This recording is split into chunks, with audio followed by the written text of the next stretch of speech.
अदिति एक गरीब परिवार से थी। वो बहुत ही ज्यादा खूबसूरत थी।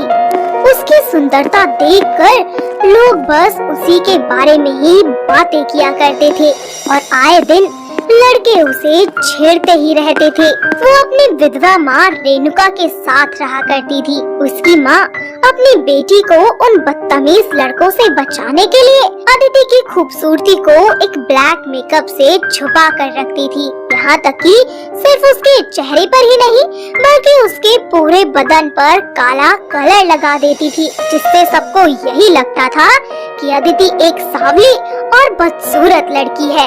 ऐसे ही समय बीतता जाता है और एक दिन अदिति बाजार में सब्जी लेने जाती है। तभी रास्ते में बहुत तेज बारिश शुरू हो जाती है और बारिश में भीगने की वजह से अदिति का सारा काला मेकअप उतर जाता है और वहाँ पर बैठे सभी लड़के उसकी खूबसूरती देखकर हक्के बक्के रह जाते हैं और उसका पीछा करना शुरू कर देते हैं। तभी अदिति भागते भागते एक पुलिस स्टेशन में पहुँचती है।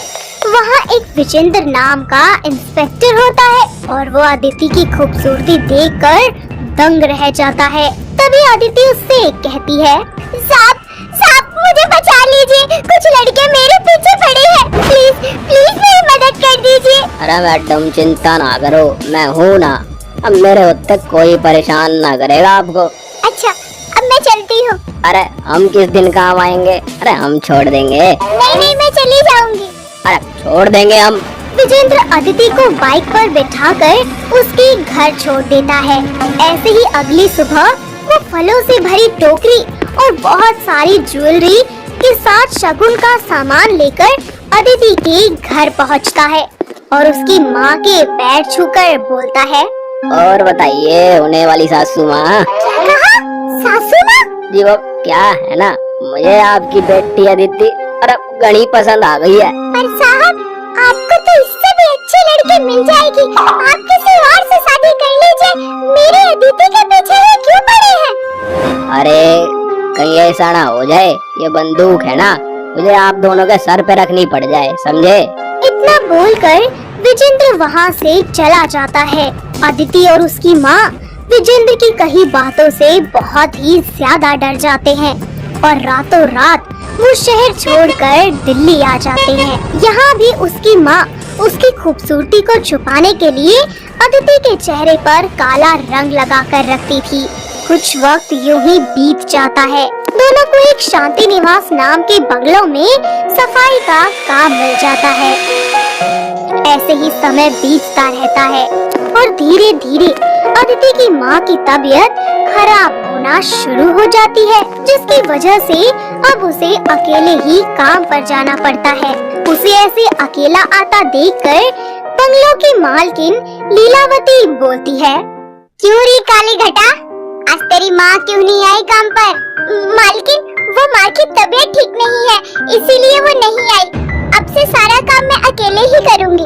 और हाँ, आज मेरा बेटा आदित्य आ रहा है और वो बहुत बड़ा वकील है और आज उसकी पसंद का खाना बनाइए बस। जी उन्हें क्या पसंद है खाने में? क्या बनाऊं उनके लिए? कढ़ाई पनीर और दाल मखनी और गाजर का हलवा भी बना लियो। ये सब बना दियो, समझी? जी ठीक है, सब कुछ बना दूंगी। अदिति किचन में जाकर सारा खाना बना लेती है और कुछ ही देर बाद लीलावती का बेटा आदित्य घर आ जाता है। दोनों माँ बेटा साथ में बैठकर खाना खाने लगती है, तो वहीं अदिति उन दोनों को खाना परोसती है। वाओ, इट्स अमेजिंग, क्या खाना बनाती हो, मजा आ गया। बस रंग ही तो इसका उल्टे तवे जैसा है, लेकिन गुण तो अच्छे हैं। माँ, रंग से क्या होता है? इंसान की सीरत साफ होनी चाहिए। हाँ, अब तू मुझे मत सिखा, समझा? ऐसे ही समय बीतता रहता है।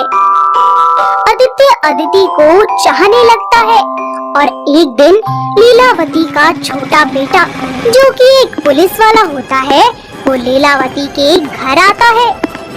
अदिति लीलावती के छोटे बेटे को देखकर चौंक जाती है, क्योंकि वो कोई और नहीं बल्कि वही इंस्पेक्टर विजेंद्र होता है। ऐसे ही एक दिन अदिति रसोई में खाना बना रही होती है और विजेंद्र नशे की हालत में उसके पास जाता है और पीछे से उसे हक करके बोलता है, क्या क्या सोचा तूने?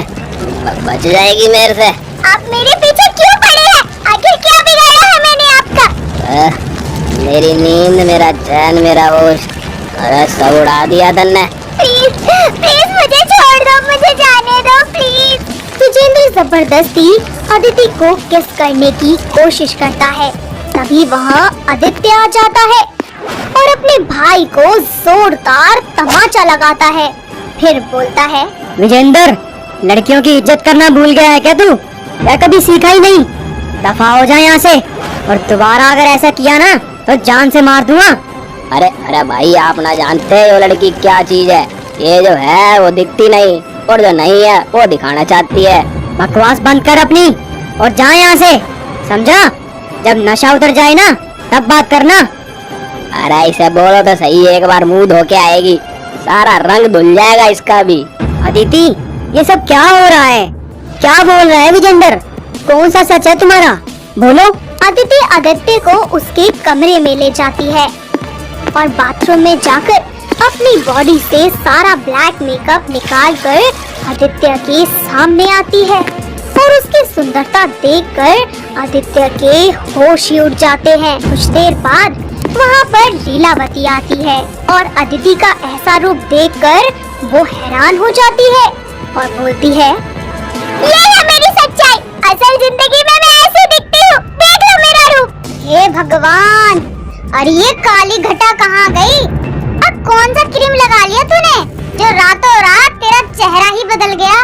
क्या गई हूँ मैं? मेरी माँ परेशान हो गई थी मेरी खूबसूरती के चलते, क्योंकि आए दिन कोई ना कोई अपनी गंदी नजरें मुझ पर डालता था, मेरे साथ बदतमीजी करता था। अगर ऐसा था तो तुम पुलिस की मदद भी तो ले सकती थी ना? हाँ, ले सकती थी और लिया भी, लेकिन अगर पुलिस भी वही सब करने लगे जो बाकी लोग कर रहे हैं तो फिर क्या करती मैं? मेरी माँ अकेले किस से बचाती आखिर मुझे? आपका छोटा भाई विजेंद्र जो मेरे ही शहर में पुलिस इंस्पेक्टर था, गई थी मैं उसके पास अपनी अर्जी लेकर, क्या हुआ? उसने भी वही किया ना जो बाकी सब करते थे। अदिति की बातें सुनकर आदित्य और लीलावती हक्के बक्के रह जाते हैं और उनकी आंखों में आंसू भर जाते हैं। तभी लीलावती कहती है, रो मत बेटा, मैं समझ सकती हूँ कि एक माँ का दर्द क्या होता है और उन्हें कितनी मुश्किलों का सामना करना पड़ा होगा। हाँ माँ, तुम सही कह रही हो। अदिति से अच्छी लाइफ पार्टनर मुझे कहीं नहीं मिलेगी। अदिति, क्या तुम मुझसे शादी करोगी?